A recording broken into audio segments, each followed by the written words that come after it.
Mailap ba mga bossing ko ang swerte sa inyo?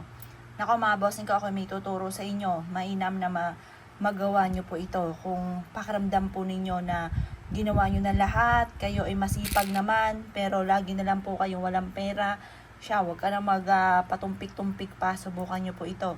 Sa pamamagitan lang mga bossing ko ng tubig. Pero dapat sipag at tiyaga mga bossing ko ha. Ngayon po mga bossing ko, ito yung ating tubig. Ang gagawin nyo lamang, maglalagay po tayo ng mga barya. Ang gagawin po natin, maglalaan ka ng ganito, ng isang baso at mga barya, nakaharap ka sa gawing silangan ng mga bandang alas 7. At pagkatapos, magwi-wish po kayo. Halimbawa, ito muna, yung baryang ito. Sabihin nyo po sa pamamagitan ng aking sipag at tiyaga at lahat ng aking mga pinapangarap ay kaagad ko itong makakamtan. Kung ano man yung mga kamalasan ko pinagdadaanan sa ngayon ay wini-wish ko na mawala na lahat ang malas at imbis na malas ay puro swerte ang darating. Ganoon ang inyo pong i-wish ha. Tapos or kaya basta huwag kang gagamit ng sana, direct to the point ang pag-wish. Sabihin nyo po, halimbawa sa aking negosyo, dahil ngayon ay matumal, hinihiling ko na araw-araw na magkaroon ako ng malaking benta. Ganoon ang pag-wish. Or kaya sa tinatayan ko na numero, banggitin ang numero ninyo. Ito, halimbawa lang ito ha. Halimbawa, 8, 9, 43. May di tatlo na yon. Tapos 25, tapos 20, di ano na yon, 4.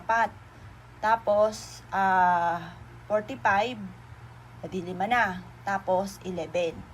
Yon, sabi nyo, sa numerong yon na aking naalagaan, ako ay mananalo na ng jackpot. Or kaya, nag-a-apply kang papuntang ibang bansa.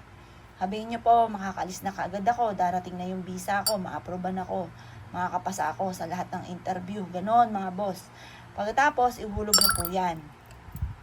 Tapos, eto naman, sabihin nyo po, halimbawa, pagdating sa usapin, basta bahala na po kayo kung ano yung problema nyo pinagdadaanan na parang pansin ninyo mailap ang swerte. Ngayon po, i-wish rin po dito kung ano man yung nais nyo pang i-wish. Mas maraming barya, mas okay. Ngayon po mga bossing ko, dami-damihan nyo na at ibilad nyo po ito sa liwanag ng sinag ng araw. Yan, gawin nyo po ito basta umaga lang mga boss. Pag ito po yung nagawa nyo na mga bossing ko, ibilad nyo siya hanggang alas 8 ng umaga. Pagkatapos yung ibilad siya hanggang alas 8 ng umaga, ilagay nyo to sa sulok ng inyong tahanan. Halimbawa, ilagay nyo po dito. Yan, sa sulok ng pintuan. Makakatulong po yan para kung ano man yung nais po ninyo ay kaagad yung makamtan. At maitaboy kung ano man ang mga kamalasan na pinagdadaanan.